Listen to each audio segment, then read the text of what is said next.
Bonjour, alors parachat de la semaine, parachat Shemot, on commence un nouveau Sefer Baruch Hashem. Il y a écrit dans le verset au début de la paracha Vayomer melech Mitzrayim lamialedot haivriot asher shem ha'achat shifra beshem hashin poua. Donc Pharaon va appeler les mialedot haivriot, les sages-femmes juives, hébreux plus précisément. Le nom de la première c'était Shifra, le nom de la deuxième c'était poua. Vayomer, il va leur dire Bialdechen et haivriot, uriten et aovianim. Lorsque vous allez donc faire accoucher les femmes juives, et vous verrez le bébé qui sort. Im ben ou vamitaenoto. Si c'est un garçon, vous le tuerez. Vimbati vachaya. Si c'est une fille, vous la laissez vivre. Comme on sait, les sages d'Égypte sont venus prévenir Pharaon que le sauveur des Juifs, le Mashiach des Juifs, ils avaient vu dans les étoiles qu'il allait naître. Et donc il fallait tuer tous les mâles juifs. Et donc c'est pour ça que Pharaon, il va aller chez les sages-femmes juives et leur ordonner cet acte immoral, cet acte de barbarie de tuer donc les enfants, les garçons, au moment de l'accouchement. Donc. Regarde ce qu'il y a écrit. Vatirena mialadot et Elokim. Par contre, les sages-femmes qui étaient Yocheved et Myriam, bien sûr, comme vous le savez, Yocheved et Myriam, Yocheved qui était la maman de Moshe Rabbeinu, Myriam qui était la fille de Yocheved, donc la sœur de Moshe Rabbeinu et de Aaron. Il y a écrit Vatirena mialadot et Elokim. Elles ont craint, les sages-femmes, elles ont craint Dieu. Elles n'ont pas fait comme il leur a dit le roi d'Égypte. Elles ont fait vivre les enfants. Ils disent les Chachamim, pas simplement elles les ont fait vivre, c'est-à-dire qu'elles n'ont pas tué les garçons. Plus que ça, c'est qu'elles les ont réchauffés, nourris, aidés. Et elles ont fait vivre, elles les ont aidés à vivre les garçons. Et donc même les filles bien sûr, mais surtout les garçons, puisque c'était les garçons qu'il fallait tuer. Et là, écoutez bien ce qui se passe. Ça arrive aux oreilles de qui? De Pharaon. Il ne comprend pas. Il demande le recensement de tous les accouchements. Et il voit Mordechai ben Moshe, il est né. Yaniv ben Mashiach, le chanteur. Qui c'est d'autres noms? Dan ben Naphtali. Et ainsi de suite. Il dit, c'est pas possible. Elles n'ont pas fait ce que j'ai dit. Voilà les garçons, ils sont nés. Vaikra melech Mitzrayim yaledot. Il a appelé les sages-femmes. Il a appelé Myriam et Yocheved. Vayomer lahin, il leur a dit toi, si t'es nadabarazé, pas tes créneaux, il a dit. Il dit, dis-moi, comment vous avez fait une chose pareille? Je vous ai pas ordonné de tuer les garçons juifs à leur naissance? Pourquoi vous avez fait une chose pareille? Pourquoi vous laissez vivre les garçons? Et là, ce qu'ils répondent. Va tourmana mialedot el paro. Et là, Yocheved et Myriam vont répondre à Paro. Kilo kanashim a mitzrot evriot. Tu sais pas ou quoi? Mais les femmes juives, elles sont pas que les égyptiennes. Ki chayot hena. Beterem tamo alehen mialedot, amialedet, veyadou. Elles sont pas du tout comme les égyptiennes, les juives. Elles sont comme des animaux. Pas dans le sens péjoratif du terme. C'est-à-dire qu'elles n'ont pas besoin de sages-femmes pour accoucher. Comme, pareil, la biche lorsqu'elle accouche. Ou la jument lorsqu'elle accouche. Elle n'a pas besoin d'une sage-femme pour la faire accoucher. Eh ben les femmes juives, c'est comme des animaux. Ils n'ont pas besoin de sage-femme pour accoucher. Dès qu'on est arrivé, l'enfant il est déjà né. Et tout est là. Et puis ils n'ont pas besoin de nous. D'ailleurs, tu sais très bien, Pharaon, que les femmes, les juifs et les tribus, ils sont comparés aux animaux. C'est la paracha de Vayechi que Yaakov Avinu il a béni les Shvatim. On sait que Binyamin Ze'ev Sheloufa, c'est un Ze'ev. Pardon, pas Ze'ev Sheloufa, c'est Ayala Sheloufa, c'est Naphtali. Ze'ev, c'est quoi Ze'ev? C'est un loup.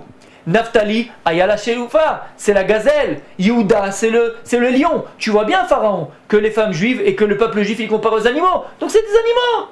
Elles n'ont pas besoin de nous. Qu'est-ce qu'il y a écrit? Écoutez bien. Vayetev Elokim lamedot vaerev ha'am vayatmu meod. Et Akadosh Baruch Hu, il a vu ce qu'elles ont fait. Ça a été bon à ses yeux. Et le peuple, il a commencé à se multiplier. Vayiki yahu meret Elokim vayasalem batim. Et puisque Dieu, il a vu qu'elle le craignait, parce qu'elle craignait Dieu, ce qu'il dit le verset, alors il leur a fait des bâtiments. On a dit, ils ont reçu la keuna, la prêtrise, ils ont reçu la malchoute, la royauté avec Moshe Rabbeinu et Aaron HaKohen. Là, une question qui se pose. On ne comprend pas ce qui se passe dans le verset, dans la paracha. Imaginez maintenant, vous rencontrez une personne et vous lui dites, tu travailles dans quoi? Et le gars, il te dit, moi je travaille dans les Masgan. Masgan, comment on dit Masgan en français? Climatisation, dans les climatiseurs. Ah super et tout, ça marche? Ouais, bon, je suis extraordinaire. Tu travailles avec quel pays ça? Où tu travailles en France? Il fait non, je travaille avec le Groenland. Je fais, tu te fous de moi ou quoi? Tu veux quoi? Tu vends des masganis, des climatiseurs au Groenland? Mais quel rapport? Tu te fiches de ma tête là? Tu te fiches de moi, ils ont pas besoin, il fait quand même moins 25 degrés là-bas, tu te fiches de moi? On a l'impression que c'est exactement ce qui se passe avec Paro. Paro, il dit à Myriam et au Yocheved, attention, vous allez tuer tous les mâles juifs qui vont naître. Attention à vous. Elles vont pas faire ça parce qu'elles craignent Dieu, d'accord? Elles arrivent, Pharaon bien sûr, il a le recensement comme on a dit, il voit que les enfants juifs ils naissent, il les appelle, il dit écoutez, qu'est-ce qui se passe là? Oh, moi je vous dis une chose, vous faites pas ce que je vous dis? Qu'est-ce qu'elle répond? Il dit non, elles accouchent toutes seules. Attends, je me dis, Yocheved et Myriam, venez approchez-vous. Vous travaillez dans quoi? C'est quoi votre métier? C'est un métier écrit. Mais il y a les d'autres, vous êtes des sages-femmes. Donc à quoi vous servez? Vous me dites là que les femmes juives, elles accouchent toutes seules, elles n'ont pas besoin de vous? Alors pourquoi vous avez une blouse blanche? Pourquoi t'as ici l'écusson là, le petit truc là d'hôpital là, comment on appelle ça là? La carte d'entrée de l'hôpital. Ouais, avec ton nom, avec ta profession, ton âge. Vous foutez de moi quoi? Tu vends des climatiseurs au Groenland quoi? C'est ça que t'es en train de me dire? Vous foutez de moi? T'es avec ta blouse, tu travailles, tu vas à l'hôpital, mais non, il y a pas, vous faites quoi là? Vous faites quoi là? Vous lavez par terre? C'est quoi cette réponse qu'elle donne? C'est quoi cette réponse qu'elle donne? C'est une bonne question. C'est quoi cette réponse qu'elle donne? Et la main. Pour comprendre ça, on va raconter une petite histoire, toute petite histoire. C'est une vraie histoire. Cette histoire, elle s'est passée avec le Rav Raphaël Baruch Toledano, à l'époque, on était encore au Maroc. Il y a eu un gros problème. Le problème, c'était que l'alliance israélite s'était implantée. Et donc, vous savez qu'à l'époque, que ce soit en Tunisie, que ce soit au Maroc, soit même en Algérie, je sais pas, c'est un peu bizarre. Bon, sans vexer personne, mais en tout cas au Maroc, en Tunisie, tous les enfants, ils étaient dans les Talmud Torah, dans les yeshivot. Il n'y avait pas d'école laïque, le français, le polonais, les mathématiques. Ça n'existait pas. Mon grand-père, moi, qui après a fait des études, mais à la base, jusqu'à l'âge de 13 ans, il était à la yeshiva à Tunis.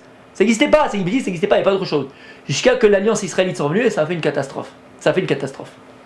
Beaucoup sont sortis de la Torah, beaucoup ont commencé à profiter le Shabbat. On ne peut pas rentrer dans ça, c'est pas le sujet. En tout cas, c'est ce qui s'est passé. Et l'école du rabbi Raphaël Toledano, Baruch Toledano, elle commence à se vider, et plus beaucoup d'élèves. Jusqu'à qu'ils n'avaient plus pratiquement d'actifs, c'est comment dire en français? De budget pour boucler l'année, c'était très difficile. Et qu'est-ce qu'il a fait? Il a demandé à tous les grands donateurs de le recevoir Motzei Shabbat à Marrakech, je ne sais plus quelle ville c'était là-bas. Ils ont accepté bien sûr et tout ça. Motzei Shabbat, il prend le train, il arrive là-bas, tout le monde est là, le rabbi s'assoit et il commence à leur parler. Il dit écoutez, ça fait des millénaires qu'on est au Maroc et que l'éducation de nos enfants, elle était par nos rabbinim, par nos pères et nos aïeuls, c'était la Torah, et il commençait à leur faire des livrets Torah, des livrets Moussar et pour leur parler à leur cœur. On a besoin d'argent. On a besoin d'argent pour que l'école continue, pour que les yeshivas continue, pour que la Torah continue, s'il vous plaît. Et là, tout le monde, bien sûr, le Rav, Gadol, la Gaon, ils sortent les chéquiers, ils donnent. Il a les chèques, il voit combien ils ont donné. Et bon, ils ont donné que des pacotilles, parce que tous leurs enfants, ils étaient même plus dans cette école-là, ils étaient déjà dans l'alliance israélite. Il voit ça, le Rav. Il se met à pleurer. Il se met à pleurer. Et là, il y a un qui se lève et dira écoutez, là, c'est pas beau ce que vous faites. Franchement, entre nous, c'est pas beau. Regardez, on est venu, on a fait l'effort. Là, vous pleurez quoi? Pour qu'on ait de la peine, qu'on vous donne plus, ça se fait pas. Ça se fait pas, on est désolé, ça se fait pas. Alors le Rav, il se calme un petit peu, il dit Chaz v'shalom. Il dit Chaz v'shalom. Vous pensez que je pleure pour ce que vous avez donné? Il dit non, je pleure sur moi-même. Il comprend pas. Pourquoi Rav? Qu'est-ce que vous êtes fatigué? Vous avez un problème? Qu'est-ce qu'on peut vous aider? Il dit non. Il dit les Chachamim. C'est une parole de nos sages. Kol mi sheshbo irat shamayim dvar nishmaim. Tout celui qui a de la crainte du ciel en lui, ses paroles sont écoutées. Et d'ici, vous avez donné si peu et mes paroles ne sont pas pénétrées votre cœur, c'est que je manque d'irat shamayim. Aïe, irat shamayim, la crainte du ciel. La crainte du ciel. La Torah, elle nous dit, pourquoi est-ce que Yocheved et Myriam n'ont pas écouté Pharaon? Alors on aurait pu dire, attends, moi je suis médecin sans frontières, médecin du monde, on va aller sauver les Cambodgiens au Cambodge, on va sauver les Zimbabwe au Zimbabwe, on va... Dis-moi, ça se fait pas, la morale humaine, je suis humaniste, la morale fait qu'on ne doit pas tuer un bébé à sa naissance, bien sûr. Est-ce que c'est la morale qui les a poussés à faire ça? Ah Daesh, alors. La Torah te dit, tu aurais pu croire. Qui c'est qui peut être aussi barbare, aussi cruel que de tuer des enfants à leur naissance? Qui? C'est pour ça qu'elles l'ont pas fait. Habibi, tu te trompes. C'est pas ça du tout leur moteur. C'est pas ça du tout leur motivation. C'est pas ça du tout qui a fait qu'elles n'ont pas écouté Pharaon. Vous savez c'est quoi? Écoutez ce qui est écrit dans le verset. Vatir'ena meledot et Elokim vatir'ena. Elles ont craint Akadosh Baruch Hu, les sages-femmes. Elles ont craint. Qu'est-ce qui les a amenées à ne pas commettre cette faute horrible? Cette cruauté? C'est pas leur morale. C'est la crainte du ciel, c'est la crainte d'Akadosh Baruch Hu. C'est la Hirat Shamayim. Et sur ça, on comprend que lorsque Pharaon a dit, mais alors comment vous avez laissé vivre les garçons? Comment c'est possible? Qu'est-ce qu'elle leur répond? Complètement à l'ouest. C'est un truc mais qui est complètement n'importe quoi. Je vends des masganes, je vends des climatiseurs au Groenland. C'est ça qu'elles ont répondu. Quel rapport? Mais n'importe quoi. Comment Pharaon? Normalement, la réaction de Pharaon, ça aurait dû être quoi? Vous vous foutez de moi? Il aurait dû leur couper la tête, les mettre en prison, les frapper, je sais pas. Regardez la suite des versets. Pharaon, il fait rien. Il dit, ah bon, ben vous avez raison. Ben écoutez, je savais pas. Hein. Excusez-moi, je savais pas. Au revoir. Comment c'est possible? Vous savez pourquoi? Parce qu'il y a un clal, une généralité. À partir du moment où ta motivation pour n'importe quel domaine, dans n'importe quel domaine, quand ta motivation, elle est Hirat Shamayim, c'est la crainte du ciel, alors tes paroles, même si c'est les plus folles, même si c'est les plus, on va dire, dingues, elles sont écoutées. Ça veut dire que, écoutez bien, si maintenant tu travailles le vendredi, et que au CNRS de Paris, ou à Airbus, et que ton patron, tu dois finir à 19h, mais c'est Shabbat à 19h à Paris en hiver, et que toi tu sais pas comment dire à ton patron, parce que tu as une bonne paye là-bas, tu gagnes 10 000 euros par mois, et tu sais pas comment dire à ton patron que tu dois partir avant pour Shabbat. Si ta motivation d'aller voir ton patron et de partir pour Shabbat, c'est la Hirat Shamayim, tu le fais ça par la crainte du ciel, pas parce que bon, Shabbat, c'est sympathique quand même de se reposer, et puis mon voisin fait la même chose, non, tu le fais parce que tu as compris qu'Akadosh Baruch Hu c'est ce qu'il demande de toi, et tu sais pas quoi dire, t'es dans le patron, tu sais pas, je t'assure, fais l'expérience. Va dans ton patron et tu dis écoutez, le vendredi je dois partir plus tôt parce que ma grand-mère fait ses courses au prix unique et mon grand-père en fait il a perdu ses boules de pétanque donc il faut que j'aille l'aider. Il te dira oui. C'est pas du Rabbi Jacob, hein. Il te dira oui.